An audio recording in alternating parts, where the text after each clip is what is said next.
अगर आप लोगों ने भी अपने घर पर करेले के पौधे लगा रखे हैं लेकिन आपके करेले के पौधे पर फल फूल नहीं आ रहे हैं तो आप इस वीडियो को बिना स्किप किए पूरा ज़रूर देखना, क्योंकि आज की इस वीडियो में हम बताने वाले हैं ऐसे फर्टिलाइज़र के बारे में जिससे आपका भी करेले का पौधा सर्दियों के मौसम में फलों और फूलों से भरा रहेगा। तो नमस्कार दोस्तों, स्वागत है आप सभी का हमारे ओम लाइव गार्डनिंग चैनल पर। चलिए दोस्तों वीडियो को शुरू करते हैं। तो जैसा कि दोस्तों और आप सामने देख पा रहे होंगे, हमारे इस करेले के पौधे पर काफ़ी ढेर सारे फल आए हुए हैं। यदि दोस्तों इसी प्रकार से इस करेले के पौधे पर फल आते रहे तो शायद फलों की अनगिनत संख्या हो जाएगी। तो आप भी अपने करेले के पौधे पर सर्दियों के मौसम में इसी प्रकार से फल लेना चाहते हैं तो आप इस वीडियो को बिना स्किप किए ज़रूर देखना।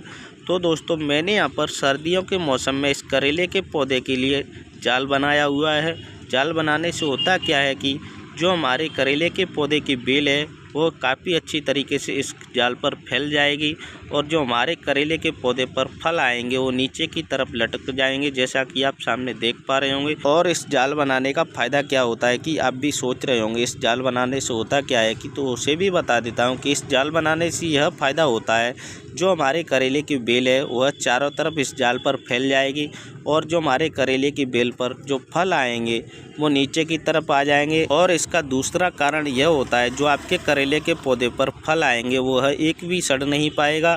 यदि दोस्तों आप अपने करेले के पौधे को ज़मीन में लगा देते हैं तो आपके करेले के पौधे पर जो फल आते हैं वह धूल मिट्टी लगने से सड़ जाएंगे और आपका करेले का पौधा है जो अच्छी तरीके से ग्रोथ नहीं कर पाएगा। तो दोस्तों मैंने इसलिए जाल बनाया हुआ है क्योंकि जो हमारे करेले के पौधे की बेल है वह काफ़ी अच्छी तरीके से फैल सके और ग्रोथ कर सके। तो चलिए दोस्तों अब हम बात कर लेते हैं करेले के पौधे की केयर के बारे में। करेले के पौधे की केयर किस प्रकार से करनी चाहिए जिससे करेले का पौधा फलों और फूलों से भरा रहे। तो सबसे पहले दोस्तों आप अपने करेले के पौधे के लिए 10 से 15 दिन के बाद गुड़ाई कर देनी चाहिए। गुड़ाई करने से होता क्या है कि जो आपके करेले के पौधे की जो बेल है वह काफ़ी अच्छी तरीके से ग्रोथ करने लगेगी तो आपके करेले की बेल पर फल बनने के चांस तो ज़रूर बढ़ जाएंगे। और आप अपने करेले के पौधे की गुड़ाई करते समय साधारण सी चीज़ घरों में यूज होने वाली जिसे हम नमक बोलते हैं तो आप अपने करेले की बेल में उस नमक को भी यूज कर देना है और साथ ही साथ पानी भी यूज कर देना है। तो चलिए दोस्तों अब हम आ चुके हैं करेले के पौधे की रूट्सों की ओर, जो कि आप सामने देख पा रहे होंगे। तो चलिए जल्दी से मैं इस करेले के पौधे की गुड़ाई करना शुरू कर देता हूँ। तो जैसा कि आप सामने देख पा रहे होंगे मैंने यहाँ पर इस करेले के पौधे की गुड़ाई करना शुरू कर दिया है। तो गुड़ाई करते समय आपको एक चीज़ का भी विशेष ध्यान रखना है, आप अपने करेले के पौधे की ज़्यादा गहरी गुड़ाई बिल्कुल भी नहीं करनी है। यदि आप अपने करेले के पौधे की ज़्यादा गहरी गुड़ाई कर देते हैं तो आपके करेले के पौधे की जो रूट्स हैं वह कट सकती हैं और आपका करेले का पौधा धीरे धीरे करके सूख सकता है। और दूसरी चीज़ का भी विशेष ध्यान रखना है, आप अपने करेले के पौधे की नज़दीकी गुड़ाई बिल्कुल भी नहीं करनी है, आप अपने करेले के पौधे की दूर दूर तक गुड़ाई कर देनी है। तो जैसा कि आप सामने देख पा रहे होंगे मैंने यहाँ पर इस करेले के पौधे की जो गुड़ाई थी वह पूरी तरीके से कर रेडी हो चुकी है। तो चलिए दोस्तों अब हम बात कर लेते हैं करेले के पौधे के लिए फर्टिलाइज़र किस प्रकार से बनाना है जिससे करेले का पौधा सर्दियों के मौसम में फलों और फूलों से भरा रहे। तो जैसा कि दोस्तों और आप सामने देख पा रहे होंगे मैंने यहाँ पर एक बर्तन में 1 लीटर पानी लिया हुआ है। इस 1 लीटर पानी के साथ साथ जो चीज़ ली है उसे भी मैं बता देता हूँ। तो जैसा कि आप सामने देख पा रहे होंगे मैंने यहाँ पर इस 1 लीटर पानी के साथ साथ फिटकरी ली हुई है। इस फिटकरी को मैंने यहाँ पर 10 ग्राम के लगभग ली है।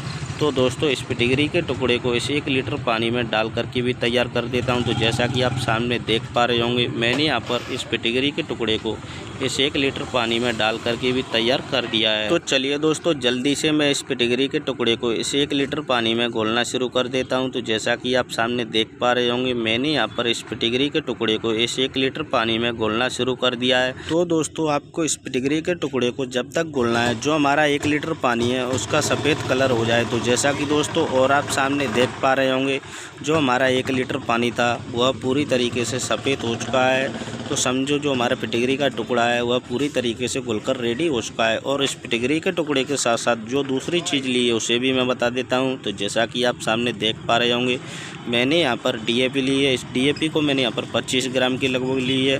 तो चलिए दोस्तों इस 1 लीटर पानी में इस DAP को भी डाल करके भी तैयार कर देता हूँ। तो जैसा कि आप सामने देख पा रहे होंगे मैंने यहाँ पर इस DAP को भी इसी के लिए 1 लीटर पानी में डाल करके भी तैयार कर दिया है। तो चलिए दोस्तों, जल्दी से मैं इस DAP को भी घोलना शुरू कर देता हूं। तो जैसा कि आप सामने देख पा रहे होंगे, मैंने यहां पर इस 1 लीटर पानी में इस DAP को भी घोलना शुरू कर दिया है।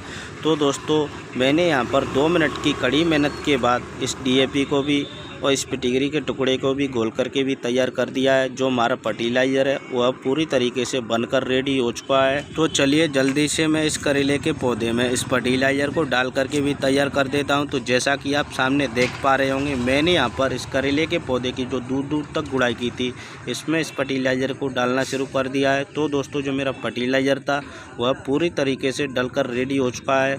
तो दोस्तों, आप इतना काम कर लेते हैं तो आपका भी करेले का पौधा सर्दियों के मौसम में इसी प्रकार से फलों और फूलों से भर जाएगा।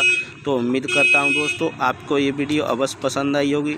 अगर वीडियो पसंद आई तो वीडियो को लाइक शेयर ज़रूर कर देना। तो चलिए दोस्तों, फिर मिलते हैं किसी नए टॉपिक के साथ। तब तक के लिए थैंक यू।